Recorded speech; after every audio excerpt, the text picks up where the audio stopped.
Humanity has advanced far enough to sail not only into the stars, but into the very constellations themselves. The ancient patterns that provided eons of nighttime storytelling and inspiration, the myths that drove us to the heavens. But what if those myths were waiting for us? Watch as the giant green hand of Apollo snatches the Enterprise like a god playing with toys. The Enterprise arrives at Pollux IV.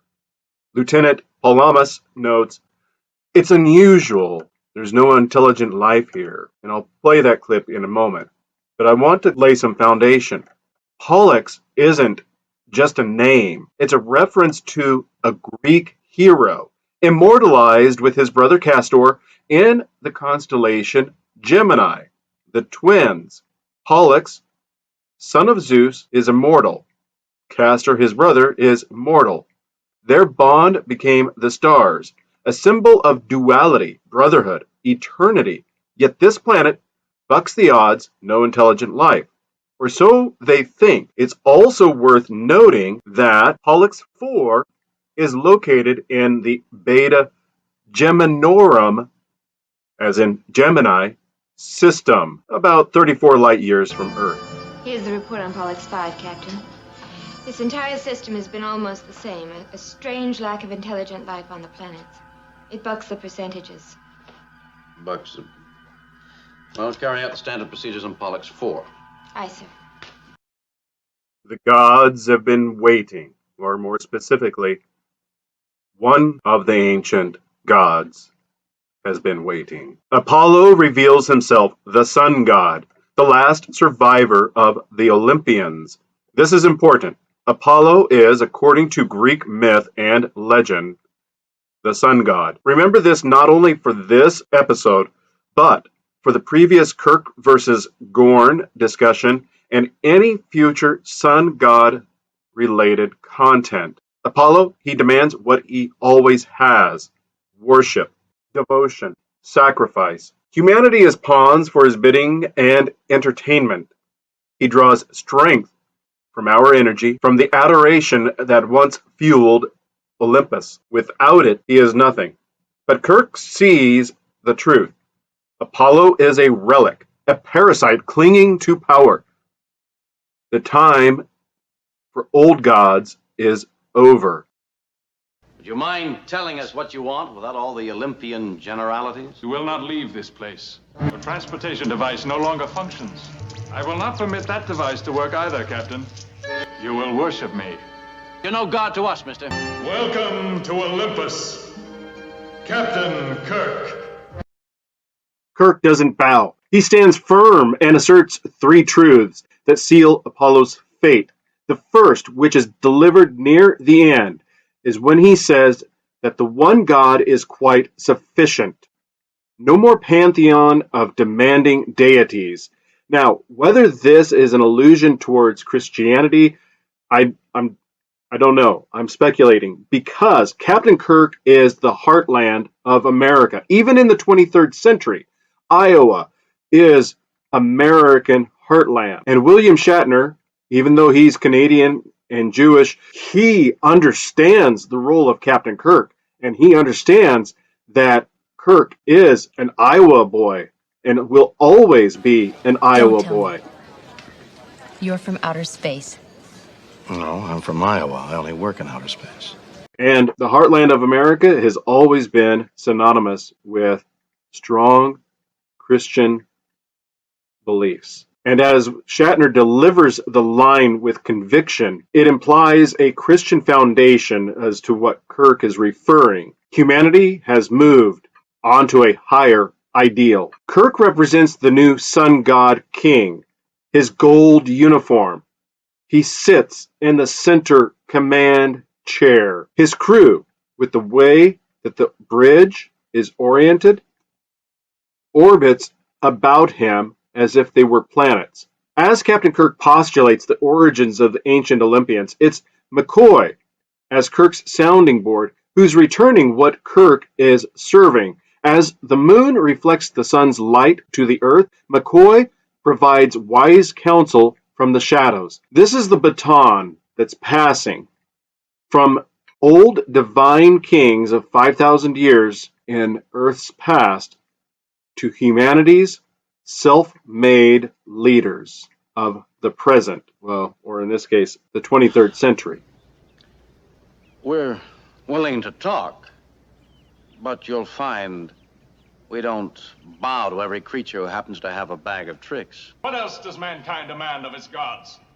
Mankind has no need for gods. We find the one quite adequate. Second, humanity is not going to play along with Apollo. They're not going to be his pawn, his entertainment. No more bidding for divine entertainment. No more chains from old Europe, old kings, old Rome, old Olympus. In the 1960s, in JFK's era of American exceptionalism and ambition, Kirk embodies the message. We cast free our dogmas. We explore on our terms. All right, mister. You wanted worshippers? We got enemies. You want us to bow down? You We'll learn discipline. Third, by recanting, by withdrawing devotional energy, humanity starves him. The fathers changed. They turned away until we were only memories.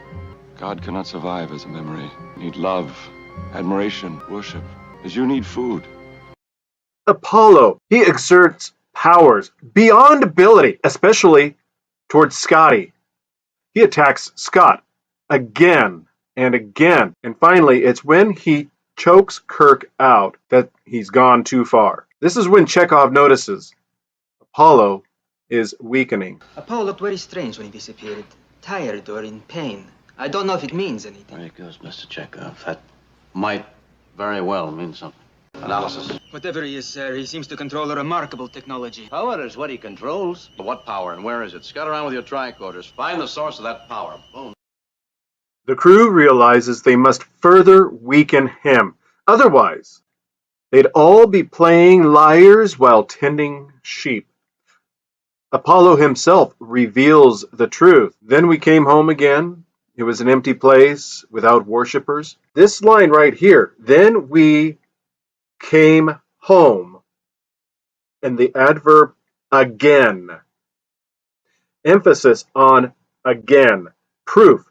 The Olympians returned to Pollux IV after leaving Earth, only to fade without devotion. He pleads, he weakens, he fades into oblivion. The old gods are done. The new era begins. I said approach me. We're busy. Apollo has spoken. Go.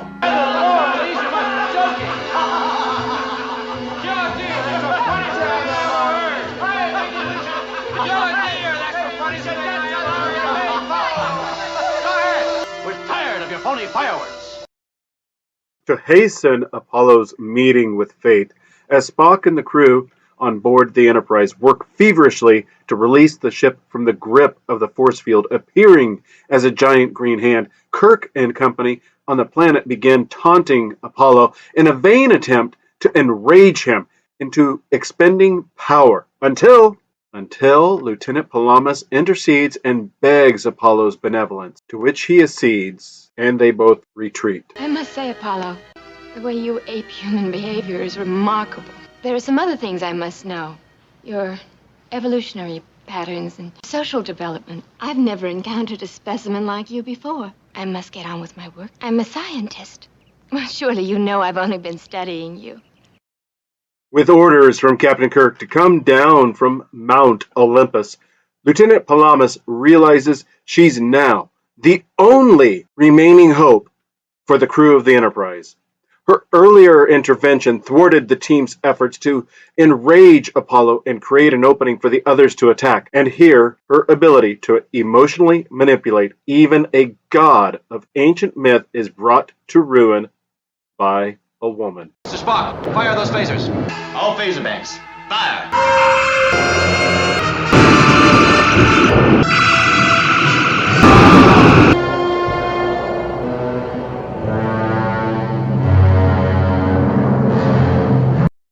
One God adequate. No more pawns. No more energy for the old powers. As documented in the monomyth throughout history, everything is cyclical. For something to flourish, the previous must end. To do this, Captain Kirk showed us, stand up, assert your worth, and the gods fade. This isn't just science fiction. It's a subtle message in the wake of John Kennedy's pursuit of American exceptionalism. We break free from old dogmas. The baton is passed from the old gods to us. We hadn't had to do this. So do I. They gave us so much. The Greek civilization, much of our culture and philosophy came from a worship of those beings. The way they began the Golden Age. Would it have hurt us, I wonder, just to have gathered a few laurel leaves? Lessons to heed in a world of distractions. Like if this hits you. Comment. Is one sufficient?